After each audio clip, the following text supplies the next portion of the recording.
Well, we're doing again a Marc Jacobs girl. You know, there were pictures of Marianne Faithfull, John Jett for the hair, for the wigs, and even the girls that are blonde or red hair, they all have the same color. I mean, we turned them basically all of them in like brunettes.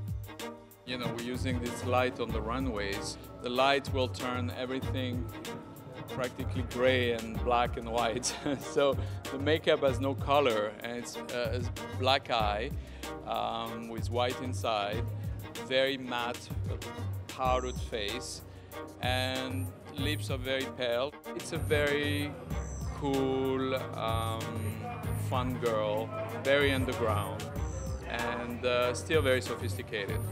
Yes, it's one of my favorite shows, and it's always, great to do it, and it's always fun. Like you see, we become someone else.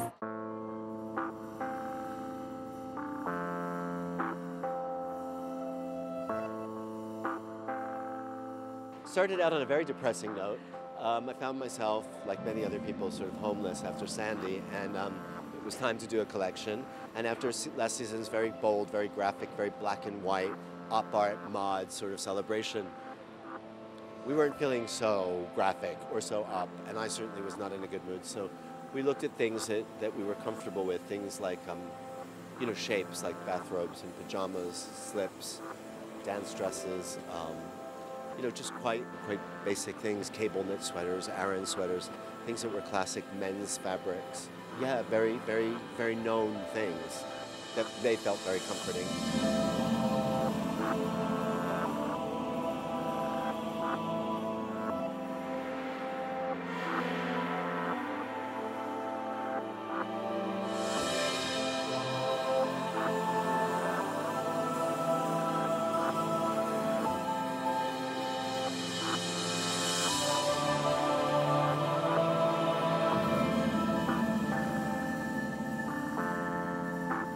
It's just what felt right. It just felt like we don't need so much information. Just show us the coat, show us the sweater, I don't know, there was just a kind of, it was a relief to not have to take it apart and to think about it. It was just very there and done, and no irony. It was just very straightforward. This set was done by an artist who deals with the effect of light.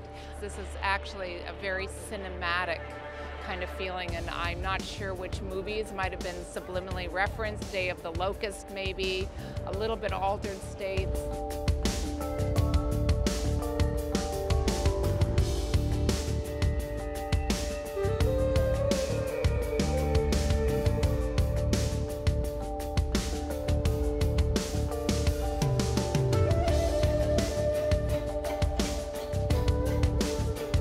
The set was inspired, I saw an exhibition, an installation by a great artist named Olafur Eliasson at the Turbine Hall at the Tate Modern in 2009, and it was called the Weather Project. And Olafur created this yellow orb, which emits this very low frequency light and takes color out of everything except for yellow. And there was something so serene and so peaceful about it, and also so dramatic to see the world without color.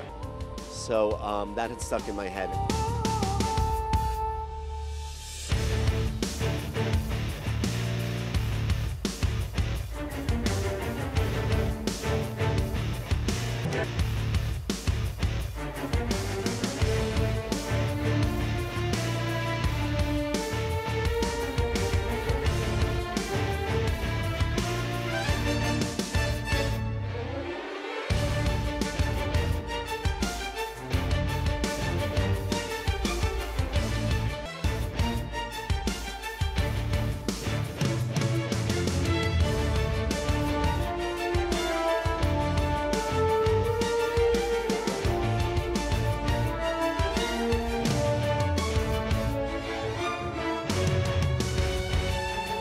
Between the blizzard that kept our fabric from getting to us in our shoes, and the storm that, put me out of my home and many others out of their home, and other acts of weather and God, Mother Nature, just sort of felt that the Weather Project, which was what that was called, was the perfect inspiration for the set.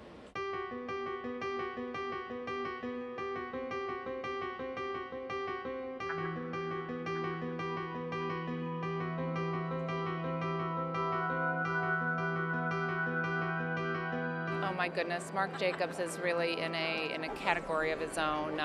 He's really a great artist as well as a designer.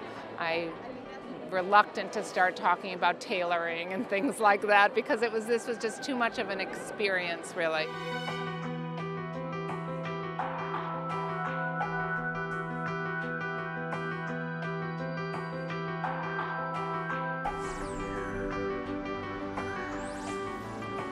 We wanted to kind of just keep it quite simple and very strong and very glamorous. We showed the show twice, once in this low frequency light, so it took away all the color and showed you all the shades of gray, and then, you know, again in the light to see, again, the hope and the optimism and the glamour of fashion, which brings everything to life in color, like it is, you know, when Dorothy went from Kansas to Oz.